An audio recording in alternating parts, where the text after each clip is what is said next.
ሰላም ሰላም የተወደዳችሁ የእግዚአብሔር ቤተሰቦች ሰላም ለእናንተ ይሁን። ፓስተር እንድሪያስ ነኝ። ዛሬ እግዚአብሔር ደግሞ በውስጣችን ያለውን መልእክት ወደ እናንተ ይዘን መጥተናል። እግዚአብሔር ስሙ ይባረክ። እግዚአብሔር በቃሉ እንዲናገረን፣ እግዚአብሔር በቃሉ እንዲያስተምረን ደግሞ አጠር ያለ ጸሎት እንጸልያለን። ቅዱስ አባት ሆይ እናመሰግንሃለን፣ እናከብረሃለን። እግዚአብሔር አምላክና አባት ሆይ ስለዚህ መልካም ጊዜ ስምህ ይባረክ። መንፈስ፣ ጸጋ፣ ኃይል ከኛ ጋር ስላለ ስምህ ይባረክ። አባት ሆይ ለሰሚዎች ደግሞ ጸጋን እንድትሰጥ ጸልያለሁ።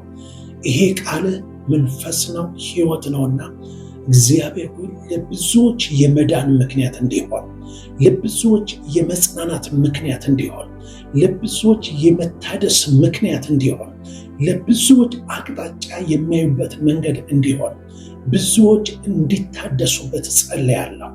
እግዚአብሔር ሆይ ቃሉን ላከ፣ ፈወሳቸው፣ ከመከራቸው ሁሉ አዳናቸው ተብሎ ተጽፏልና ቃልህ እንዲያድናቸው መንፈሳቸውን፣ ስጋቸውን እግዚአብሔር ሆይ ከተለያየ ነገር ሁሉ በዚህ በቃል እንድታድናቸው ጸልያለሁ። ክብር ሁሉ ለአንተ ይሁን። በመካከላችን ስላለ ተባረክ፣ በኢየሱስ ስም አሜን አሜን። ክብር ለኢየሱስ ሲሆን እግዚአብሔር ስሙ የተባረከ ይሁን። ዛሬ እግዚአብሔር የላከልን መልእክት አለ። ዛሬ ሁላችን በደንብ እንሰማ እፈልጋለሁ። መነሻዬ ክፍል በማቴዎስ ምዕራፍ 7 ላይ ከቁጥር 24 እስከ 25 ያለውን ጌታ ኢየሱስ የተናገረውን ቃል በማንበብ እንጀምራለን። እንዲህ ይላል፣ ስለዚህም ይህንን ቃሌን ሰምቶ የሚያደርግ ሁሉ ቤቱን በዓለት ላይ የሰራ ልባምን ሰው ይመስላል። ዝናብም ወረደ፣ ጎርፍም መጣ፣ ንፋስም ነፈሰ፣ ያን ቤት ገፋው። በዓለት ላይ ስለተመሰረተ አልወደቀም ብሎ ጌታ ኢየሱስ ይናገራል። ይሄ ክፍል ጌታ ኢየሱስ ክርስቶስ ሲናገር ምን አለ? ቃሌን ሰምቶ የሚያደርግ ሰው አለ። 3 ነገር በሕይወቱ እንደመጣ ጌታ ኢየሱስ እዚህ ጋር በቃሉ ይነግረናል። አንደኛ ምን ይለዋል? ዝናብ መጣ ይላል። ሁለተኛ ጎርፍ ይለዋል። ሶስተኛ ደግሞ ንፋስ ይለዋል። ነገር ግን ይሄ ዝናቡም ይሄ ጎርፉም ንፋሱንም ቤቱን ይላል መታው፣ ነገር ግን አልወደቀም ብሎ ይናገራል። ክብር ለኢየሱስ ሲሆን ወገኖቼ ዛሬ መልእክቴ ይሄ ነው። በምንም አይነት ውስጥ በምናልፍበት መንገድ ሁሉ ተቋቁመን እንድናልፍ የሚያደርጉ ምንጮች ወይ ደግሞ የኃይል ምንጮችን ነው ዛሬ የምነግራቸው። ክብር ለኢየሱስ ሲሆን ይሄንን ምንድን ነው ያለው? ዝናብን መጣ አለ። ይሄ በዝናብ የተመሰለው ችግር፣ ይሄ በጎርፍ የተመሰለው ችግር፣ ይሄ በንፋስ የተመሰለው ችግር መጣ አለና ገፋው፣ ነገር ግን አልወደቀም። መጣው፣ ገፋው፣ ትዳሩን ገፋው፣ ጤንነቱን ገፋው፣ አገልግሎቱን ገፋው፣ ህይወቱን ገፋው፣ ቢዝነሱን ገፋው፣ ነገር ግን አልወደቀም ብሎ ይናገራል። ክብር ለኢየሱስ ይሁን። አያችሁ ምንጩ ምንድን ነው? ላለመውደቁ፣ ላለመሸነፉ፣ ላለመረታቱ ምንጩ ነገሩ ምንድን ነው? ተመልከቱ። በውጭም በውስጥም ብዙ ጥቃቶች በሰው ልጅ ላይ ያጋጥመዋል። ነገር ግን በውስጥም ሆነ በውጭ የሚመጡ ጥቃቶችን የምናሸንፍባቸውን መንገድ ዛሬ ላሳያችሁ ነው የመጣሁት። ክብር ለኢየሱስ ሲሆን ምንም አይነት መከራ ሊመጣ ይችላል። ያልጠበቃችሁት ነገር በህይወታችሁ ሊከሰት ይችላል። ነገር ግን እናንተን ገፍቷችሁ፣ እናንተን አጥፍቷችሁ አይደለም ሄደው፣ እናንተን አጠርቷችሁ፣ እናንተን ቀይሯችሁ፣ እሱ ግን ይሄዳል። ክብር ለኢየሱስ ሲሆን እግዚአብሔር ስሙ ይባረክ። ስለዚህ በዝናብ የተመሰሉ ችግሮች፣ በጎርፍ የተመሰሉ ችግሮች፣ በንፋስ የተመሰሉ ችግሮችን እንዴት እንዳለፈ ጌታ ኢየሱስ እዚህ ጋር በደንብ አድርጎ ይነግረናል። ዛሬ የምነግራችሁ እነዚህ ወሳኝ ነገሮችን በደንብ እንድትሰሙኝ ይፈልጋለሁ። እነዚህ ነገሮች የብርታታችን ምንጭ፣ እነዚህ አይነት ነገሮች፣ ይሄ በዝናብ የተመሰለው ችግር፣ በጎርፍ የተመሰለው ችግር፣ በነፋስ የመጣውን አይነት ችግር እንዴት አድርገን ነው ግን አልፈን መሄድ የምንችለው ካልን እነዚህ የብርታት ምንጭ ልነግራችሁ ፈልጋለሁ። ክብር ለኢየሱስ ሲሆን ስለዚህ እነዚህ ነገሮች በሕይወታችን ላይ ሲከሰቱ ጌታ ኢየሱስ ቃሉን ሰምቶ በሚያደርግም ላይም ቃሉን ደግሞ ሰምቶ ደግሞ በማያደርግም ላይም እንደገና ደግሞ በተዘጋጀም ባልተዘጋጀም ዝናቡ ይመጣል አለ፣ ጎርፉ ይመጣል አለ፣ ንፋሱም ይመጣል አለ። ሁለቱም ላይ ይመጣል። ነገር ግን አንደኛው ላይ ግን ገፋው፣ ነገር ግን አልወደቀም ይላል። ክብር ለኢየሱስ። እነዚህ ነገሮችን በደንብ እንድትሰሙኝ ይፈልጋለሁ። አንደኛው እግዚአብሔር ከእናንተ ጋር እንዳለ ማወቅ አለባችሁ። ምንም አይነት ነገር ቢመጣ እግዚአብሔር ከእናንተ ጋር እንዳለ ልታውቁ ይገባል። እግዚአብሔር ስሙ ይባረክ። እግዚአብሔር ከእኛ ጋር እንዳለ ማወቅ። ክብር ለኢየሱስ ይሁን። አስታውሱ፣ ብቻችሁን እንዳይደላችሁ በደንብ የእግዚአብሔር ቃል የሚልን መስማት አለብን። ብቻችን እንዳልሆንን የእግዚአብሔር ቃል ይነግረናል።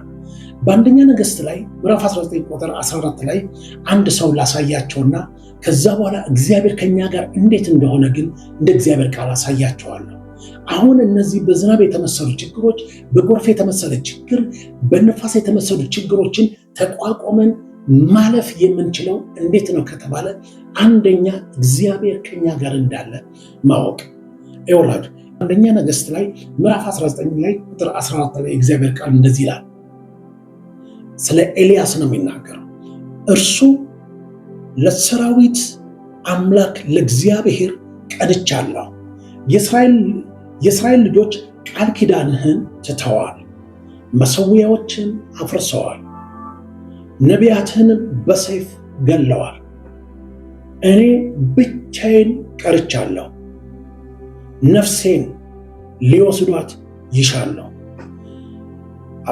ተመልከቱ፣ እኔ ብቻዬን ምን አድርጌያለሁ አለ? ቀርቻለሁ። አሁን ኤልያስ የሚያልፍበት መንገድ ነበረ። ኤልያስ እንደ ጎርፍ የሆነ ችግር፣ እንደ ዝናብ የተመሰለውን ችግር፣ እንደ ንፋስ የተመሰለውን ችግር ወደ ሕይወቱ ሲመጣ ኤልያስ አንድ ነገር አለ። ምንድን ነው ያለው? እኔ ብቻዬን ቀርቻለሁ የሚል የተሳሳተ አስተሳሰብ ማሰብ ጀመረ። ብቻዬን ነኝ አለ። አያችሁ፣ እግዚአብሔር እኮ ከኤልያስ ጋር ነው። ግን ኤልያስ ግን ከመጣበት ነገር የተነሳ ከሆነበት ነገር የተነሳ ግን ኤልያስ ምን አለ? እኔ ግን አለ ብቻዬን ቀርቻለሁ። ስሙኝ፣ ይሄ አስተሳሰብ ኤልያስን ሌላ ነገር እንዲናገር ወይ ደግሞ ሌላ ነገር እንዲመኝ ያደረገው። ምንድነው እንዲመኝ ያደረገው? ምንድነው ያለው? እንደዚህ ያለው፣ እግዚአብሔር ሆይ እኔ ከአባቶች አልበልጥምና ምን አድርገኛል? ውሰደኝ፣ ግደለኝ ማለት ጀመር። አያችሁ፣ እግዚአብሔርን ብቻዬን ቀርቻለሁ አለው። ሕይወቱ እንዲወሰድ ጠየቀ ኤልያስ። ተመልከቱ፣ ይሄ እንደ ነፋስ፣ እንደ ዝናብ፣ እንደ ጎርፍ የተመሰለውን ችግር አልፈን ከምንሄድበት መንገድ አንዱ ምንድነው ከተባለ የኤልያስን አይነት አስተሳሰብ ከአይምሯችን ማውጣት አለብን። ብቻዬን ነው፣ እግዚአብሔር ከኔ ጋር ያለ አይመስለኝም የሚለውን አመለካከት ልናስወግድ ይገባል። እግዚአብሔር ከኛ ጋር እንዳለ የእግዚአብሔር ቃል ይነግረናል። ክብር ለኢየሱስ ሲሆን በዕብራውያን ላይ የእግዚአብሔር ቃል ዕብራውያን ምዕራፍ 13 ላይ ቁጥር 5 ላይ እንደዚህ ይላል፣ አካሄዳቸውን ገንዘብ ያለ መውደድ ይሁን፣ ያላችሁ ይብቃችሁ ይልና በደም ስሙኝ፣ እርሱ ራሱ አልተውህም፣ እርሱ ራሱ አልለቅህም፣ ከቶ አልተውህም ብሏልና። ሃሌሉያ! እርሱ ራሱ አልለቅህም፣ ከቶ አልተውህም ይላል። አያችሁ፣ እግዚአብሔር ከኛ ጋር እንዳለ የእግዚአብሔር ቃል ከሚነገረን አንደኛው ክፍል ይሄ ነው። በማቴዎስ ምዕራፍ 28 ቁጥር 20 ላይ ደግሞ ሲናገር ጌታ ኢየሱስ እንደዚህ አለ፣ እስከ ዓለም ፍጻሜ ድረስ እኔ ከእናንተ ጋር ነኝ አለ። ሃሌሉያ! እግዚአብሔር ስሙ የተባረከ ይሆን። እስከ ዓለም ፍጻሜ ድረስ አለ ከእናንተ ጋር ነኝ። ከማን ጋር ነኝ? ከእናንተ ጋር ነኝ። ወገኖች፣ በምታልፉበት መንገድ ሁሉ እግዚአብሔር ከእናንተ ጋር እንዳለ ማወቅ አለባቸው። ለዚህ ነው ኢሳይያስ 41 ላይ ቁጥር 10 ላይ ሲናገር እንደዚህ ይላል፣ በውሃ ውስጥ ባለፍክ ጊዜ አለ ውሃውም አያሰጥምህም አለ፣ በእሳት ባለፍክ ጊዜም አለ እሳቱም ነበልባሉም አይፈጅም፣ አምላክ እግዚአብሔር ከአንተ ጋር ነው ይላል። ክብር ለኢየሱስ ሲሆን ወንድሜ፣ እግዚአብሔር ከአንተ ጋር እንዳለ ማወቅ አለ። እህቴ እግዚአብሔር ከአንቺ ጋር እንዳለ ልታቂ ይገባል። በምንም አይነት መንገድ በምታልፉበት መንገድ ሁሉ አቅምና ጉልበት የሚሆናችሁ ነገር ይሄንን ነው። እግዚአብሔር ከኔ ጋር አለ። እግዚአብሔር ከማን ጋር አለ? ከኔ ጋር አለ። ኢሳይያስ 41 ላይ ቁጥር 10 ላይ የነገርኳችሁ አትፍራ እኔ ከአንተ ጋር ነኝ ይላል። አያችሁ፣ ቢሰማንም ባይሰማንም እግዚአብሔር ከኛ ጋር አለ። ወገኖች እግዚአብሔር ከእናንተ ጋር እንዳለ ማወቅ አለባችሁ። ጌታ ኢየሱስ ሲናገር ያን ቤት አለ ገፋው አለ። መከራ ገፋው፣ ጤንነቱን ገፋው፣ ቢዝነሱን ገፋው፣ ልጆቹን ገፋ፣ ነገሩን ሁሉ ገፋው አለ። ነገር ግን አልወደቀም። እንዳይወድቅ ያደረገው ነገር ምንድነው ከተባለ ወገኖች እግዚአብሔር ከኛ ጋር እንዳለ ማወቅ አለብን። ለዚህ ነው ዳዊት ሲናገር እንደዚህ አለ፣ በሞት ጥላ መካከል እንኳን ባልፍ አለ እግዚአብሔር ከኔ ጋር ነውና ክፉን አልፈራም አለ። ሃሌሉያ! ክፉን ምን አላረግም? አልፈራም። ለምን? እግዚአብሔር ከኔ ጋር ነው። ክብር ለኢየሱስ ይሁን። ሃሌሉያ! እግዚአብሔር ከእናንተ ጋር ነው። እግዚአብሔር ከእናንተ ጋር እንዳለ ይሄው ቃሉ ይነግረናል። ወገኖች ስሜታችን እግዚአብሔር ከኛ ጋር እንዳለ ላይነግረን ይችላል። ሁኔታዎች እግዚአብሔር ከኛ ጋር እንዳለ ላይነግሩን ይችላሉ። ሰይጣን የጨለማው ዓለም ብቻችን እንደሆንን አድርጎ ሊቀርጽብን ይፈልጋል። ግን የእግዚአብሔር ቃል ሲናገር እኔ ካንተ ጋር ነኝ ይላል መጽሐፍ ቅዱስ። ወንድሜ እግዚአብሔር ካንተ ጋር እንዳለ እወቅ። እህቴ እግዚአብሔር ካንቺ ጋር እንዳለ እወቂ። ያ ነው የብርታቱ ምንጭ። በቃ ላለመሸነፍ እጅ ላለመስጠት ከተፈለገ እግዚአብሔር ከኛ ጋር እንዳለ ማወቅ አለብን። ዮሴፍ ባለፈበት መንገድ ሁሉ እግዚአብሔር ከሱ ጋር ነበር። ያ ትንሹ ዮሴፍ በ17 ዓመቱ እግዚአብሔር ሕልምን ያሳየው ዮሴፍ፣ የተሸጠው ዮሴፍ፣ የታሰረው ዮሴፍ፣ በሐሰት የተከሰሰው ዮሴፍ፣ በብዙም መከራ ውስጥ የነበረ ዮሴፍ መጽሐፍ ቅዱስ ሲናገር በእስር ቤት ውስጥም እግዚአብሔር ከዮሴፍ ጋር ነበር ይላል። ጴጢፋራ ቤትም እግዚአብሔር ከእሱ ጋር ነበር ይላል። ሃሌሉያ! ወገኖቼ በሰላሙ ጊዜ ብቻ አይደለም፣ በጭንቀታችሁ ጊዜ፣ ግራ በገባችሁ ጊዜ፣ ተስፋ በቆረጣችሁ ጊዜ እግዚአብሔር ከእናንተ ጋር ነው። ተስፋ እንዳትቆርጡ፣ እግዚአብሔር ከእናንተ ጋር ነው። ወገኖች የመጣው ነገር እናንተን ገፍቶ ጥሏችሁ እንዳይሄድ ከፈለጋችሁ ወገኖች እግዚአብሔር ከእናንተ ጋር እንዳለ ልታውቁ ይገባል። አንደኛ እግዚአብሔር በቃሉ ከኛ ጋር እንዳለ የእግዚአብሔር ቃል ይነግረናል። እግዚአብሔር ካንተ ጋር እንዳለ በምንድን ነው የማውቀው ካላችሁ በቃሉ። መጽሐፍ ቅዱስ ሲናገር ሰማይና ምድር ያልፋሉ ቃሌ ግን አያልፍም ይላል። ወገኖች እግዚአብሔርን ብቻ ሳይሆን ቃሉን እንመነው። ማመን ያለብን ቃሉ ነው። እግዚአብሔር ካንተ ጋር ነው ይላል። አሜን። እግዚአብሔር ከኛ ጋር እንዳለ የእግዚአብሔር ቃል ይነግረናል። ምዕራፍ 8 ቁጥር 16 ላይ የእግዚአብሔር ቃል እንደዚህ ይላል። አንደኛው እግዚአብሔር ከኛ ጋር እንዳለ ቃሉ ይነግረናል። ሁለተኛው ደግሞ የመንፈስ ቅዱስ ምስክርነት እግዚአብሔር ከኛ ጋር እንዳለ ይነግረናል። ክብር ለኢየሱስ ይሁን። ሮሜ 8 ላይ ቁጥር 16 ላይ የእግዚአብሔር ቃል እንደዚህ ይላል፣ መንፈሱ ከመንፈሳችሁ ጋር ይመሰክራል። መንፈሱ ከመንፈሳችሁ ጋር ምን ያደርጋል? ይመሰክራል።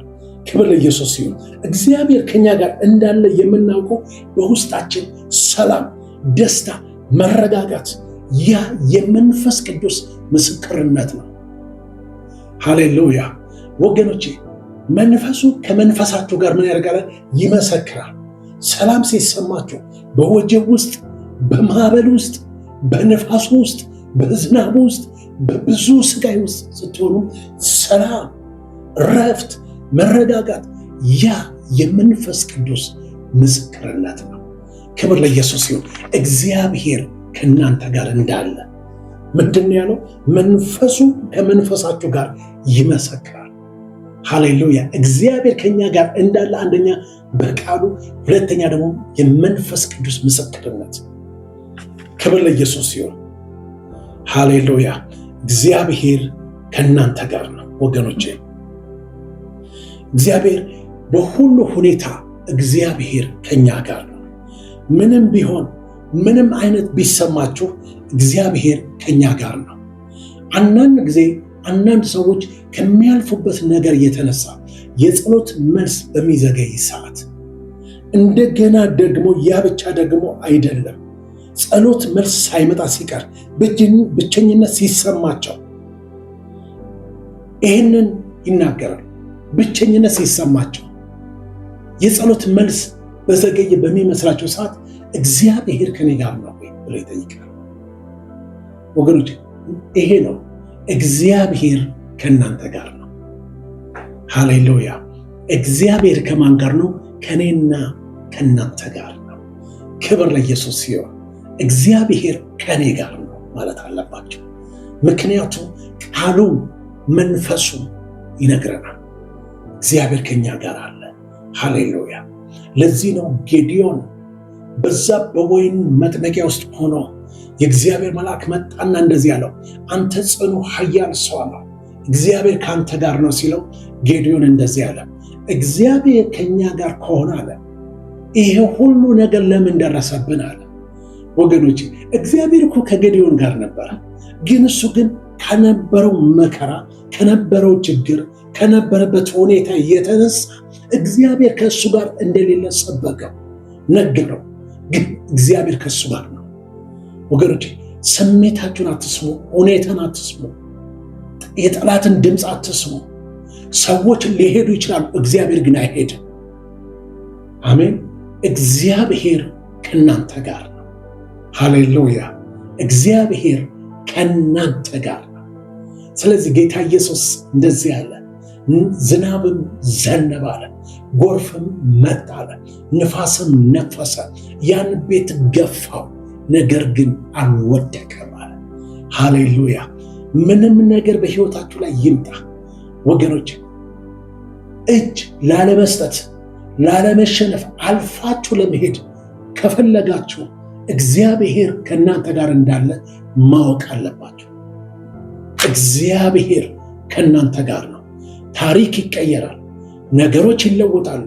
ሐዘን ወደ ደስታ ይቀየራል፣ ባዶነት ወደ ሙላት ይቀየራል። ክብር ለኢየሱስ ሲሆን ነጋችሁ እግዚአብሔር ይቀይረዋል። እግዚአብሔር ካንተ ጋር ነው። ብዙ ነገር ሞክሬ ሊሆንልኝ አልቻለም፣ እግዚአብሔር ከኔ ጋር ቢሆን ኖሮ ስኬትን ባገኘው ነበር ለምትል ወንድሜ ነው፣ እግዚአብሔር ካንተ ጋር ነው። ብዙ ነገር ሞክራችሁ እምቢ ስላላችሁ እግዚአብሔር ከእናንተ ጋር እንዳልሆነ የተሰማችሁ፣ በመከራ ላይ መከራ አጋጥሟችሁ ተስፋ ቆርጣችሁ እጃችሁን አጣጥፋችሁ የተቀመጣችሁ ሰዎች እግዚአብሔር ከኔ ጋር ቢሆን ኖሮ ለምትሉ ዛሬ ለእናንተ ነው የምነግራችሁ። እግዚአብሔር ከእናንተ ጋር ነው። እግዚአብሔር አይተዋችሁ። ሰው ቢተዋችሁ እግዚአብሔር ግን አይተዋችሁ። ሃሌሉያ! እግዚአብሔር እኔና እናንተን እንደማይተወን በቃሉ ነግሮናል። አሜን። በማያልፈው ቃሉ ነግሮናል። እግዚአብሔር ካንተ ጋር ነው ወንድሜ። ሃሌሉያ! እግዚአብሔር ከኛ ጋር ነው። ስለዚህ ጌታ ኢየሱስ ምን አለ? ዝናብም ዘነበ አለ፣ ጎርፍም መጣ፣ ንፋስም ነፈሰ፣ ያን ቤት ገፋው፣ ግን አልወደቀም። ሃሌሉያ! እግዚአብሔር ከእናንተ ጋር እንዳለ ማወቅ አለባችሁ። ያ ነው የብርታታችን ምንጭ። እግዚአብሔር ከኛ ጋር እንዳለ ካወቅን ያ ነው የብርታት ምንጭ። ለመጸለይ የብርታት ምንጭ፣ ለማንበብ የብርታት ምንጭ፣ እግዚአብሔር ለመከተል የብርታት ምንጭ፣ ነገሮችን አልፎ የመሄድ የብርታት ምንጭ እግዚአብሔር ከኛ ጋር እንዳለ ስናቅ ነው። ክብር ለኢየሱስ ይሁን። አንደኛው ይሄ ነው፣ እግዚአብሔር ከኛ ጋር እንዳለ ማወቅ። ክብር ለኢየሱስ ይሁን። ሃሌሉያ! አሜን። እግዚአብሔር ከኛ ጋር እንዳለ ማወቅ። ለዚህ ነው ጌታ ኢየሱስ ክርስቶስ በዮሐንስ ወንጌል 6:32 ላይ ጌታ ኢየሱስ ለደቀ መዛሙርቶች እንደዚህ አላቸው፣ ስሙኝ በደንብ፣ እነሆ እያንዳንዳችሁ ወደ ቤት የምትበታተኑበት እኔንም ለብቻዬን የምትተውበት ሰዓት ይመጣል። እኔን ትታችሁኝ የምትሄዱበት ሰዓት ይመጣል አላቸው። ለብቻዬን የምትተውበት ሰዓት ይመጣል፣ አሁንም ደርሷል። ነገር ግን አብ ከእኔ ጋር ስለሆነ ብቻዬን አይደለሁም። ሃሌሉያ። ሰዎች ከእናንተ ስለሄዱ እግዚአብሔርም አብሮ ይሄድ እንዳይመስላችሁ። እግዚአብሔር ከእናንተ ጋር፣ አብ ከእኔ ጋር ነው። እናንተ ትታችሁን ትሄዳላችሁ። ነገር ግን አለ ጌታ ኢየሱስ፣ አብ ከእኔ ጋር ስለሆነ ብቻዬን አይደለሁም። ወንድሜ ብቻህን አይደለህም። እህቴ ብቻሽን አይደለሽም። ብዙ ነገር ትቷችሁ ሊሄድ ይችላል፣ ግን እግዚአብሔር ግን ከእናንተ ጋር ነው። ሃሌሉያ። ሁለተኛው ደግሞ ወገኖቼ እግዚአብሔርን መስማት። እግዚአብሔርን መስማት።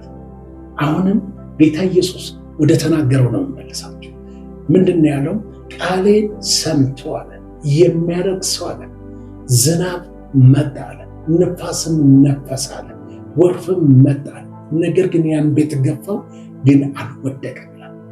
ይሄ በዝናብ የተመሰለው ችግር፣ በንፋስ የተመሰለው ችግር፣ ይሄ በጎርፍ የተመሰለው ችግር ተቋቁመን ለማለፍ ሁለተኛው ወገኖቼ እግዚአብሔርን መስማት። አሜን። እግዚአብሔርን መስማት። የእግዚአብሔር ድምፅ ስንቶቻችንን የምንሰማው? የእግዚአብሔር ድምፅ ምን ያክል ሰዎችንን አጥርተን መስማት የምንችል? እግዚአብሔርን መስማት። ሃሌሉያ። የእግዚአብሔር ድምፅ ምን ያህል አጥርተን ትሰማለህ?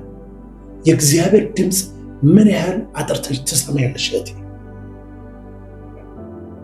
በማስተዋል መስማት። መስማት ስንል በማስተዋል መስማት። እግዚአብሔር ሁል ጊዜ የሚናገር አምላክ ነው።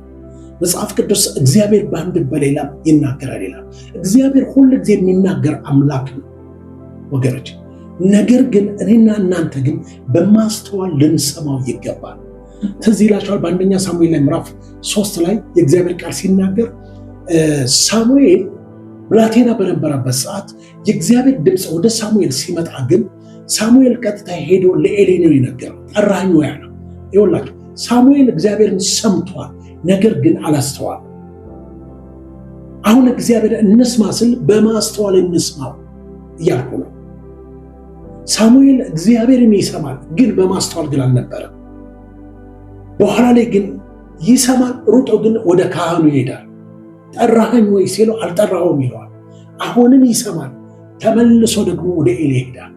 ኤሊ ደግሞ እንደዚህ ያለው በማስተዋል መስማት እንዳለበት እንደዚህ ያለው ባሪያ ይሰማልና ተናገር በላለው። ክብር ለኢየሱስ ሲሆን ባሪያ ይሰማል፣ ለምን አድርገው ተናገር። ሰምቷል ግን አላስተዋልም ነበረ። ግን እንደዚህ በለው፣ አሁን ያ ድምፅ ወደ አንተ ሲመጣ አሁን በማስተዋል እንደዚህ በል፣ ባሪያ ይሰማልና ምን አድርጋለ ተናገር። ክብር ለኢየሱስ ሲሆን ሃሌሉያ አሜን። ወገኖቼ እኔና እናንተ እግዚአብሔር ሰማይ ነው እንጂ ልስማው አንለም። ኤሊ ግን ለሳሙኤል ያለው ግን ይሄ ነው፣ ባሪያ ይሰማልና ተናገር። እኛ እንናገራለን፣ እግዚአብሔር እንዲሰማ እንደ ጴጥሮስ ነው። ጴጥሮስ መናገር ነው። ለዚህ ማርቆስ ምዕራፍ 4 ላይ ጴጥሮስ ከመስማት ይልቅ መናገር የሚቀናው ሰው እንዴት እንደነበር በማርቆስ ምዕራፍ 14 ላይ ቁጥር 30 ላይ ማየት እንችላለን።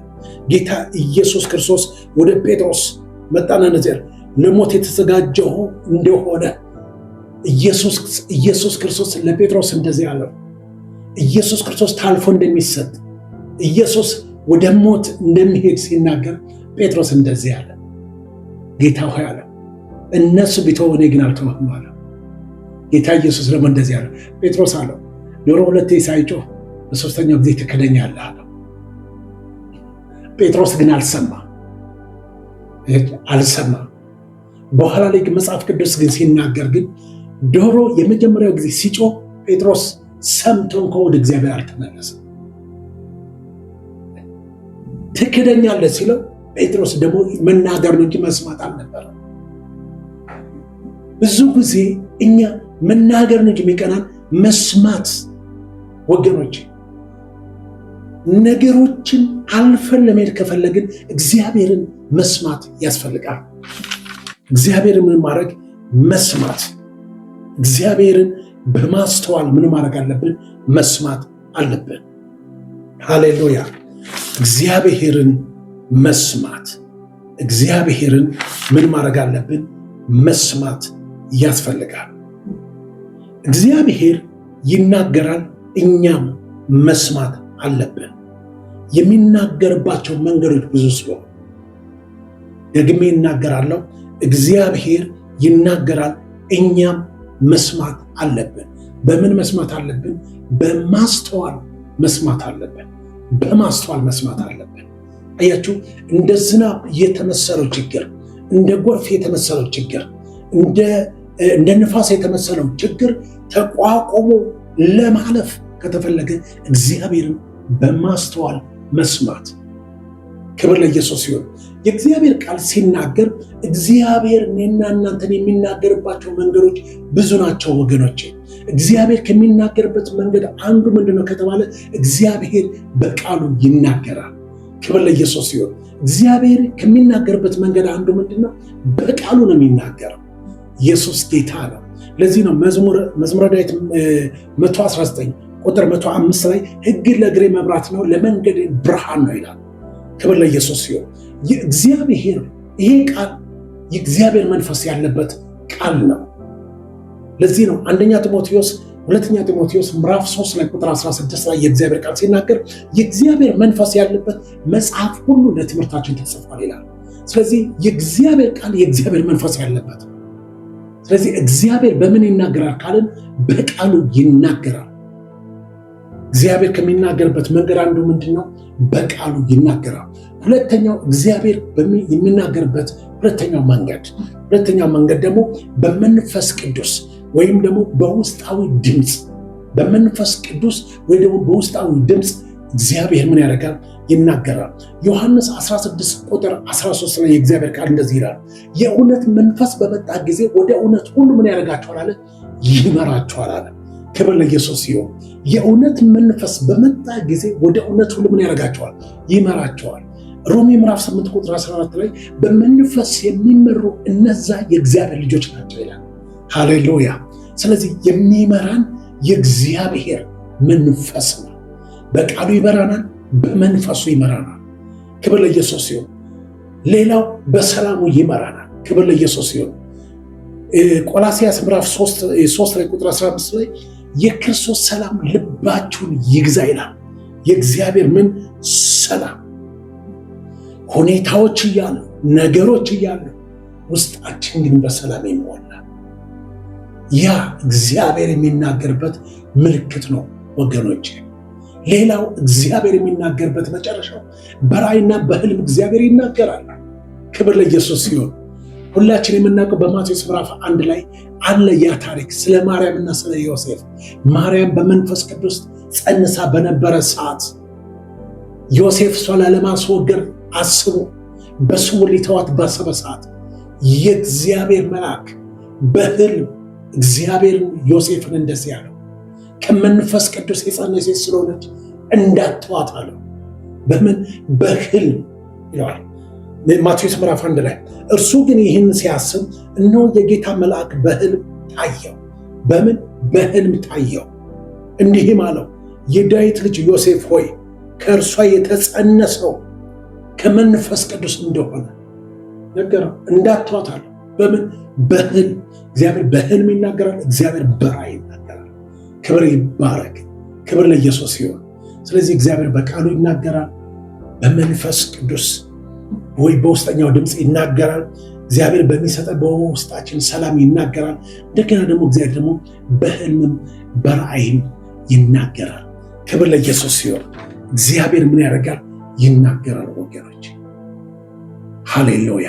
ስለዚህ በዝናብ የተመሰለው ችግር፣ በነፋስ የተመሰለው ችግር፣ ይሄ በጎርፍ የተመሰለው ችግር ያን ቤት ገፍቶ ያልቃለበት ዋናው ምክንያት ይሄ ነው ወገኖች። ሰምቶ የሚያደርግ አለ ቤቱን በአለት ላይ የሰራ ልባም ሰው ነው ይላል። ነገር ግን ገፋው፣ ግን አልወደቀም። ለምን? ሰምቶ ስላደረገ። አሜን። እግዚአብሔርን መስማት ይሁንልን። እንዴት እንስማው? በማስተዋል እንስማው። ለዚህ ነው የእግዚአብሔር ቃል ምሳሌ ምዕራፍ 1 ላይ ቁጥር 33 ላይ ሲናገር የእግዚአብሔር ቃል እንደዚህ ይላል የእግዚአብሔር ቃል ወገኖቼ፣ የሚሰማኝ በእርጋታ ይቀመጣል፣ ከመከራ ስጋት ያርፋል ይላል። እግዚአብሔርን የሚሰማ ሰው ነው በተረጋጋ ነገር ውስጥ መቀመጥ የሚችለው። የሚሰማኝ በእርጋታ ይቀመጣል፣ ከመከራ ስጋት ያርፋል። ዛሬ ሰውን እያስጨነቀ ያለው ስጋት ነው። ዛሬ ሰውን እየገደለ ያለው ስጋት ነው። ስለ ነገ ይሰጋል፣ ስለ ጤንነቱ ይሰጋል፣ ስላለው ስለ ኢኮኖሚ ሲሰማ ይሰጋል። ወገኖቼ ከዚህ ስጋት ነፃ መውጣት የምንችለው እግዚአብሔር ስንሰማ ነው። የሚሰማኝ በእርጋታ ይቀመጣል፣ ከመከራ ስጋት ያርፋል ይላል። ክብር ለኢየሱስ ሲሆን፣ ስለዚህ እግዚአብሔርን በማስተዋል እንስማ ወገኖች። እግዚአብሔር በቃሉ ይናገራል፣ በመንፈሱ ይናገራል፣ በሚሰጠን ሰላም። ክብር ለኢየሱስ። እግዚአብሔር በህልም በራእይ ይናገራል። በእነዚህ መንገድ ሲናገር እግዚአብሔርን እንስማ። የዛ ሰዓት እነዚህ የመጡትን ችግሮችን ሁሉ ወገኖችም አልፎ መሄድ ይሆናል። አሜን። ክብር ለኢየሱስ ሲሆን፣ እግዚአብሔር ዘመናችሁን ይባርክ። አጭር ጸሎት እንጸልያለን። ቅዱስ አባት ሆይ እናመሰግንሃለን። ክብር ሁሉ ለአንተ ይሁን በጌታ በኢየሱስ ስም። ይሄ መልእክት እግዚአብሔር ወይ በብዙ አይነት ፈተና ውስጥ ላሉ፣ በብዙ አይነት ጭንቀት ውስጥ ላሉ፣ በብዙ ውጣ ውረድ ውስጥ ላሉ ጸልያለሁ። በዚህ ሰዓት አንተ ከነሱ ጋር እንዳለ እንዲያውቁ ጸልያለሁ። በኢየሱስ ስም አንተ ከነሱ ጋር እንዳለ እግዚአብሔር ሆይ እንዲያውቁ ጸልያለሁ። ጌታ ሆይ በእንደዚህ አይነት ውስጥ ላሉ ሰዎች ጸልያለሁ። በኢየሱስ ክርስቶስ ስም በማስተዋል አንተን መስማት ይሆንላቸው። በማስተዋል አንተን መስማት ይሆንላቸው። በከፍታም በዝቅታም በብዙ ወደ ውስጥ ላሉት የአንተ ድምፅ አጥርተው መስማት እንዲሆንላቸው ጸልያለሁ። ጌታ ሆይ ሁኔታ አፋለሁ፣ ነገሮች አፋላቸው፣ የጠላት ድምፅ አለ። ያንን አልፈው ሄደው ያንተን ድምፅ ሰላም፣ ረፍት በነገሮች በሁኔታዎች ውስጥ ሆነን ሰላም፣ ደስታ የሚሰጠውን ያንተ ድምፅ አስተውሎ መስማት እንዲሆን ጸልያለሁ። እግዚአብሔር ሆይ ክብር ሁሉ ለአንተ ይሁን በኢየሱስ ስም አሜን። እግዚአብሔር ይባርካችሁ። ተባረኩ። አሜን።